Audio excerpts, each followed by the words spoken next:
Tem uma deputada americana que foi bastante criticada porque, durante uma audiência num comitê, ela disse que não percebia qual é que era a dificuldade das pessoas ter um carro elétrico e, com isso, não precisar passar pelo problema de pagar por combustíveis a um preço maior. Só que o preço médio de um carro elétrico nos Estados Unidos é $56 mil, o que está bastante distante da capacidade financeira da maioria das famílias. Além disso, obviamente, você precisa produzir energia elétrica e não há fonte renovável, fonte limpa de energia elétrica, nem perto disso hoje, mesmo que seja num passe de mágica, coisa que também não vai acontecer, toda a frota de transporte fosse transformada aí em frota elétrica, né?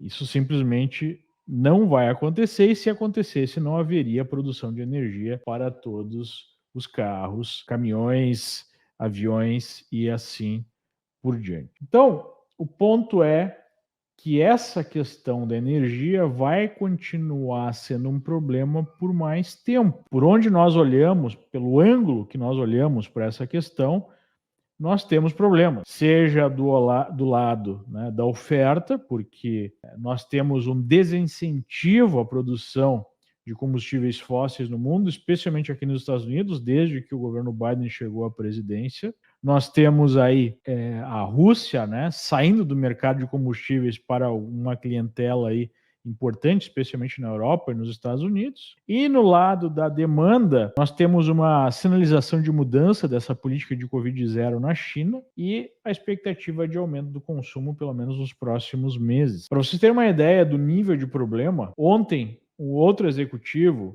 de uma empresa petrolífera disse que talvez nenhuma refinaria de gasolina, de diesel, seja produzida mais nos Estados Unidos, e aquelas que já estão envelhecendo e precisam de reformas estão sendo transformadas em refino para biocombustível. Ou seja, nós temos um incentivo para que não haja investimento no setor, e isso aumenta ainda mais o problema. A única coisa que poderia mudar essa dinâmica de preço dos combustíveis seria um choque do lado da demanda, que poderia ser criado aí por alguma recessão mais forte. Mas nós também não observamos no horizonte uma mudança tão profunda, né, na dinâmica da demanda, que requeriria aí algum tipo de crise maior, que não está no horizonte. Claro que tudo pode mudar, nós já vimos esse tipo de situação acontecer no passado, né? Nós temos uma queda vertiginosa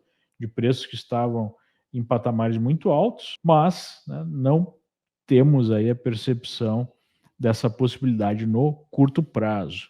Inclusive, a gente pode dar uma olhada no gráfico do petróleo de prazo um pouco maior e identificar exatamente isso. Vamos dar uma olhada em alguns gráficos. Bom, eu vou colocar aí na tela o gráfico do barril de petróleo WTI, que é negociado aqui nos Estados Unidos, futuro, onde a gente vê a busca da máxima anterior, a máxima que foi observada logo após o início do conflito lá na Ucrânia, de $130 o barril. O mercado marcou um suportão na faixa de 93, $95 e agora volta na direção dessa resistência 130, utilizando a linha de tendência de alta como uma linha de referência, ou seja, aquilo que era suporte acabou virando uma resistência, né? Tem seguido uma resistência. Se nós afastarmos esse gráfico por um período mais longo, nós vamos ver aí uma máxima histórica por volta de $147. Esses $147 foram alcançados aí um pouco antes do crash, né, subprime aqui nos Estados Unidos. Vejam que o mercado subiu de forma muito acelerada e caiu também de forma muito acelerada. Então a gente não pode descartar essa possibilidade, mas novamente, por que essa queda foi tão intensa?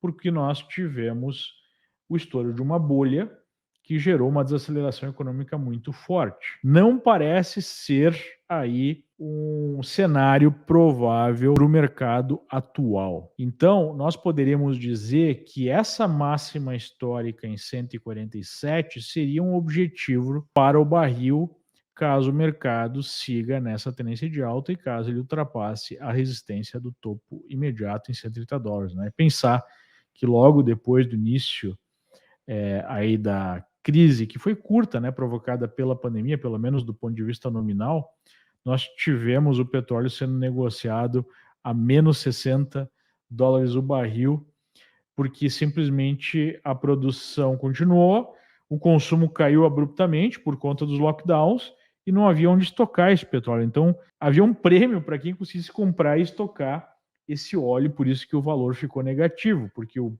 custo de estocagem simplesmente explodiu, né?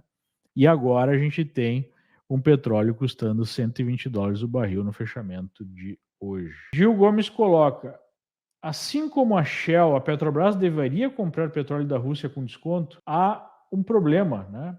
Há aí uma série de restrições, tanto dos Estados Unidos quanto da Europa, e sanções que podem levar aí a algum tipo de penalidade a países que fazem esse tipo de operação. Claro que tudo isso é bastante complexo. Por exemplo, a Índia está comprando óleo da Rússia com um mega desconto. Como a Índia é um aliado importante dos Estados Unidos, especialmente ali na Ásia, né, e é um inimigo da China, os Estados Unidos faz aí um olho fechado, né, em relação a essa situação.